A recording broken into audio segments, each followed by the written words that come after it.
All right, we're going to talk about circles, and there is so much information in here. I'm going to try to go through it quickly, but focus on your handouts that I've given you. So you're probably familiar with most of the parts of a circle. The radius extends from a center to a point on the circle. So for example, YA is a radius.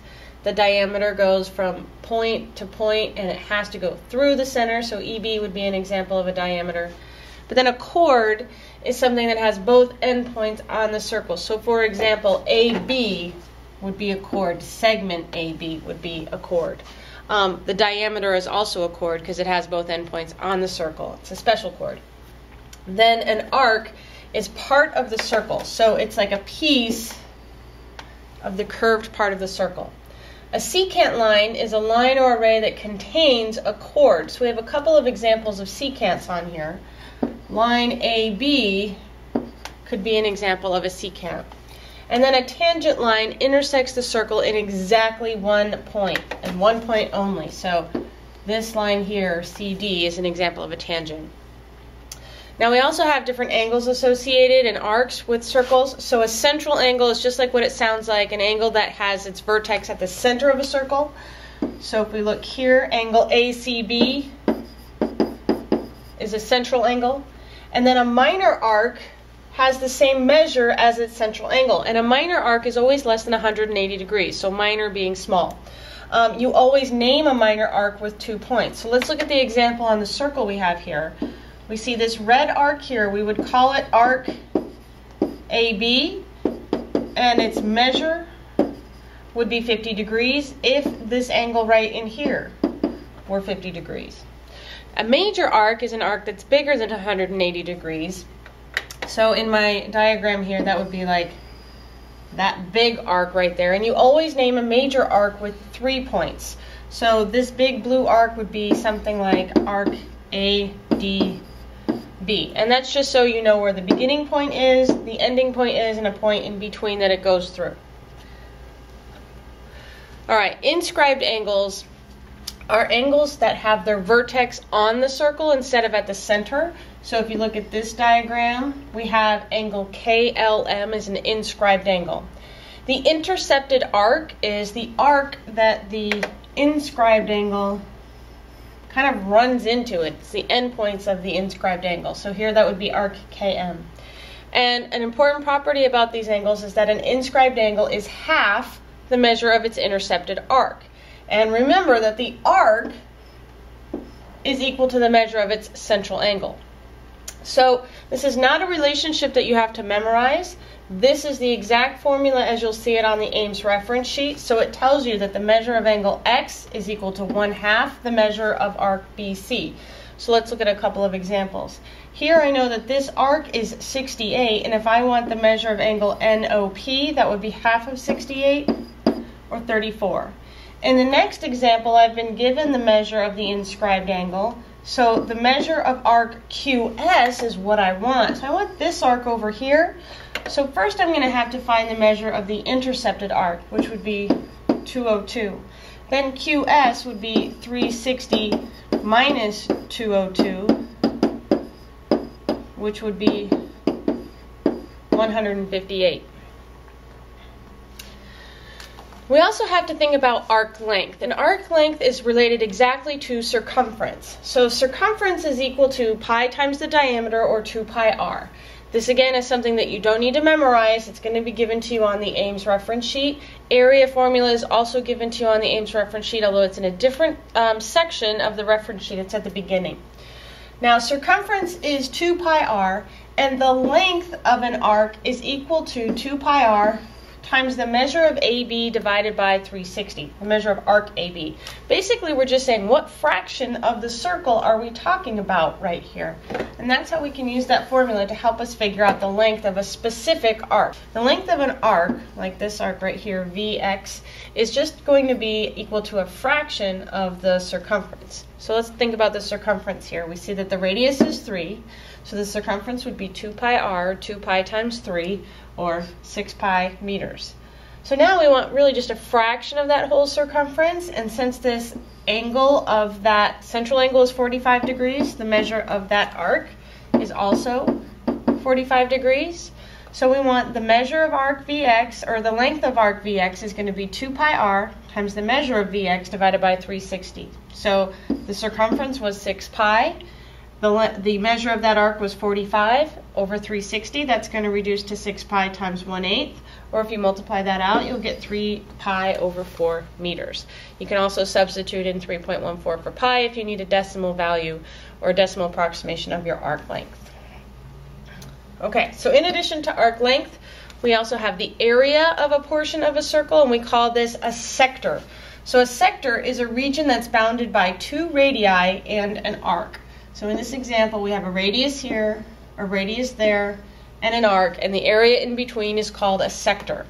Now again, this formula is given to you on the reference sheet, so the area of a sector is equal to pi r squared, the area of an entire circle, multiplied by the degrees in the corresponding arc, so that would be there, divided by 360. Again, this piece right here is just talking about the percent or the fraction of the circle that you're interested in. So let's look at an example. If we had this circle right here, and we wanted to find the area of the shaded region, we can see that in the non-shaded region, this angle is 90 degrees. So that means that the measure of this arc would have to be 360 minus 90 degrees, or 270. So the area of the shaded section would be pi times the radius squared, the radius is 10, times 270 divided by 360. So multiplying this out and reducing, that's going to be 100 pi times 3/4, which is 75 pi square centimeters. All right, there's a few more formulas that I want to go over with you guys, where to find them and how to use them, because there's quite a few of them. The first one is a formula for finding the lengths of some chords. So again, this formula is coming right off the Ames reference sheet.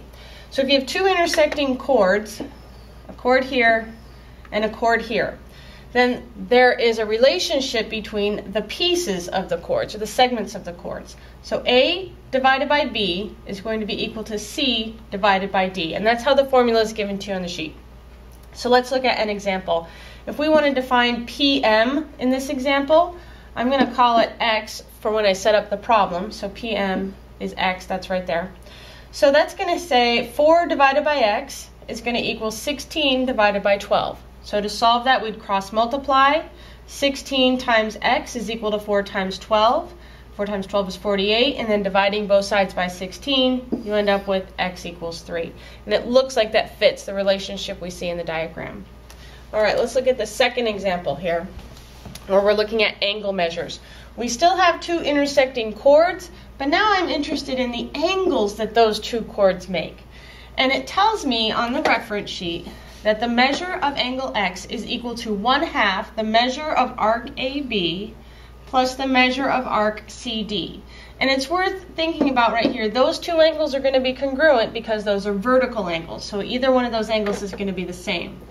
All right, so if I wanted to use this example and find the measure of angle X here, where this arc is equal to 90 degrees and this arc is equal to 50 degrees, I'm just going to say that X is equal to 1/2 times the sum of 90 plus 50. 90 plus 50 is 140.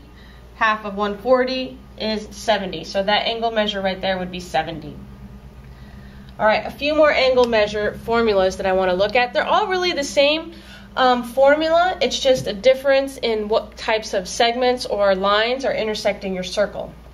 So in this first part, we have we have one secant extending here, and then we have one tangent extending there.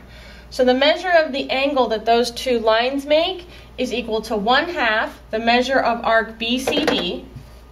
So BCD is this big arc here, that outer arc, minus the measure of arc AB. So that's the inner arc. So it's half of the difference of those 2. In the second diagram, we have 2 tangents, but it's really the same relationship. We want 1/2 the measure of arc BAC, that's all this, minus the measure of arc BC, that's here. And in the last example, we have 2 secants, and the measure of the angle that those 2 secants make is equal to the measure of arc CD minus the measure of arc AB, and half that difference again. So let's look at an example. If I want to solve for X, and X is actually this arc right here, and we know that the angle that's formed is equal to 40. We're not really solving for the angle, you're solving for one of the arc measures in these formulas. So you can see in this diagram we have two secants, so that's going to be this formula here, except for I keep pulling up the options page. But that's going to be this formula over here. And then what we're going to do is just plug in the information we know. 40 is the angle that the two secants make, and that's going to equal 1/2 times the difference of these two arcs. So 1/2 times 105 minus x. Now, here if I want to solve for x, the easiest thing to do is to clear that fraction and multiply both sides by 2. So 2 times 1/2 is 1, so that just leaves this difference, 105 minus x, and 2 times 40 is 80. Then all we have to do is subtract 105 from both sides, so 80 minus 105 is negative 25, so we end up with negative 25 equals negative x, and if negative 25 equals negative x, then positive x equals positive 25, and we found the piece that we're looking for. Now there's an awful lot of stuff that we have with circles here. There's an awful lot of formulas. You don't need to memorize any of them, but you do need to know where to look and how to apply the formulas to different situations. So that's what we're going to practice after school later tomorrow.